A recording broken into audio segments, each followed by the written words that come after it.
Dear students,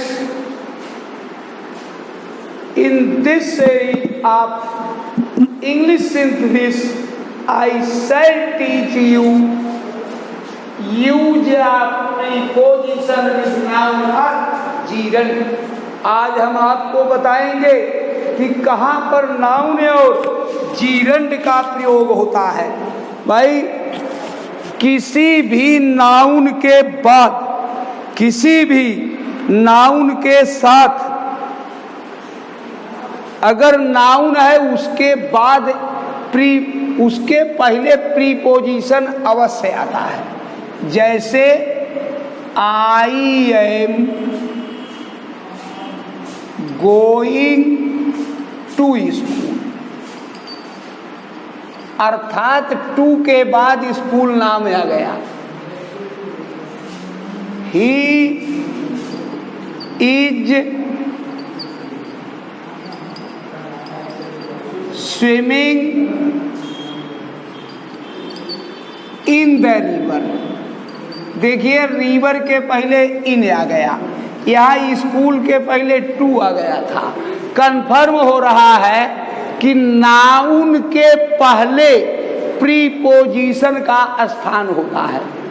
अर्थात और gerund वाक्य में क्रिया होते हुए भी, जीरंड वाक्य में क्रिया होते हुए भी नाउन का कार्य करता है। इसलिए जीरंड से पहले भी प्रीपोजिशन का प्रयोग होता है। जैसे आफ्टर कंप्लीटिंग माई वर्क या आफ्टर फिनिशिंग माई वर्क।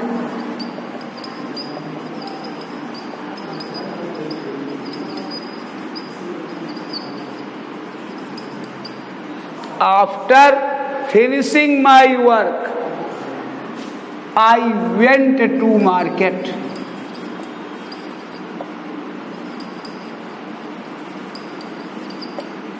आप देख लीजिए कि फिनिशिंग शब्द देखने में वर्ब लग रहा है, लेकिन जब उसके पहले प्रीपोजिशन आ गया, यह नाउन का काम करने लगा, अर्थात जीरंड हो गया। कंफर्म हो रहा है कि प्रीपोजिशन या तो नाउन के पहले लगता है या प्रीपोजिशन जीरंड के पहले लगता है। जैसे in spite of working hard,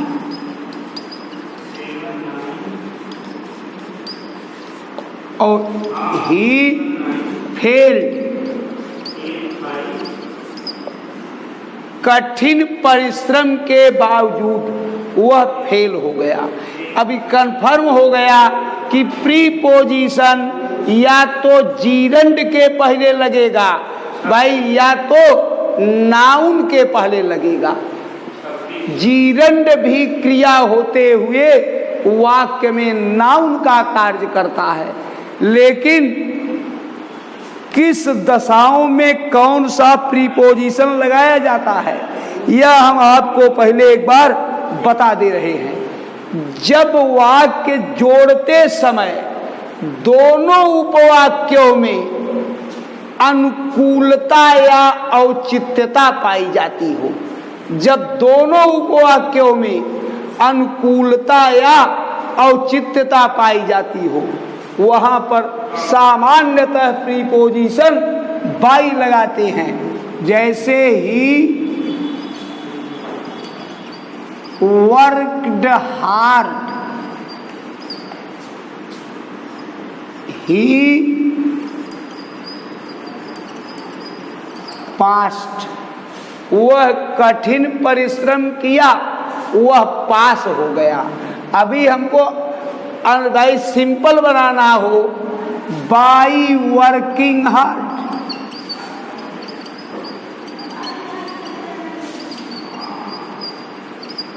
और पहला करता ही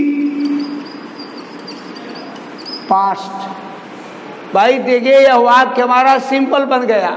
जब दोनों उपवाक्यों में अनुकूलता या औचित्यता पाई जाती हो तो प्रीपोजिशन बाई का प्रयोग होता है, लेकिन दोनों में जब विलोम पाया जाता हो तो प्रीपोजिशन इन स्पाइट ऑफ आता है। यदि दोनों उपवाक्यों में समय की प्रतिबद्धता पाई जाती हो तो प्रीपोजिशन आफ्टर, बिफोर या टिल लगाते हैं। यदि दोनों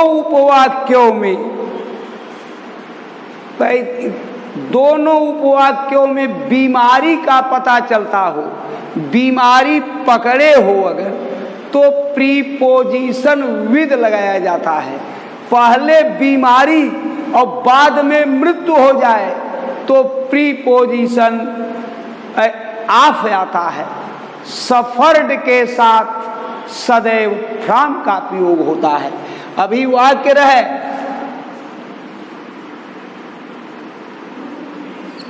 ही इज इल, ही हैज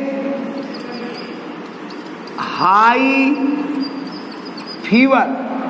देखिएगा, वह बीमार है, उसके पास ज्यादा बुखार है, तो हो जाएगा ही इज इल और विद हाई फीवर, FEVR।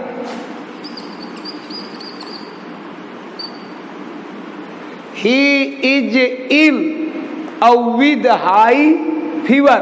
लेकिन अगर बीमारी पहले रहती है और बाद में मृत्यु हो जाती है तो प्रीपोजिशन विद नहीं ऑफ आता है। जैसे ही वाज या ही इज डाइड, वह मर गया है। ही हैड हाई फीवर, तो ही इज डाइड, यह पाठ जाओ पाठ ही कर सकते हो। ही वाज डेड, वह मर गया था, ही वाज डाइड, तो ही वाज डाइड। अच्छा भाई, जब मर गया, बीमारी है, बुखार से मरा है, तो आप हाई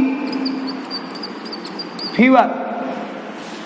यदि एक व्यक्ति के द्वारा कोई दो कार्य करता हो, एक व्यक्ति के द्वारा कोई दो कार्य करता हो, तो प्रीपोजिशन बिसाइड्स लगाते हैं।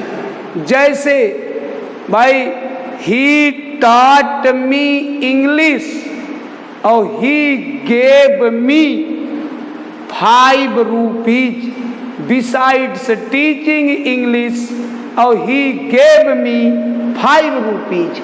ऐसे जब अतिरिक्त का भावार्थ आता हो हिंदी में तो प्रीपोजिशन बिसाइड्स बजाय के लिए इंस्टेड ऑफ का प्रयोग करते हैं। यदि किसी वस्तु का मूल्य ज्ञात करना होता है तो प्रीपोजिशन एट, और अगर दाम दे दिया जाता है तो प्रीपोजिशन फॉर लगाया जाता है। इसी तरह से यदि श्योर शब्द आ जाता है, श्योर के बाद निश्चित है प्रीपोजिशन ऑफ लगता है, आगे जीरंड का हम प्रयोग करते हैं। आगे यदि दोनों उपवाक्यों में नकारात्मक सेंस का बोध होता हो तो वहां पर विदाउट का प्रयोग करते हैं। जैसे he did not work hard, he past, तो हो जाएगा ही पास्ट विदाउट वर्किंग हार्ड। इसी के साथ आज का हम शिक्षण कार्य समाप्त करते हैं। कल आपको हम बताएंगे by use of case in opposition. तब तक के लिए धन्यवाद।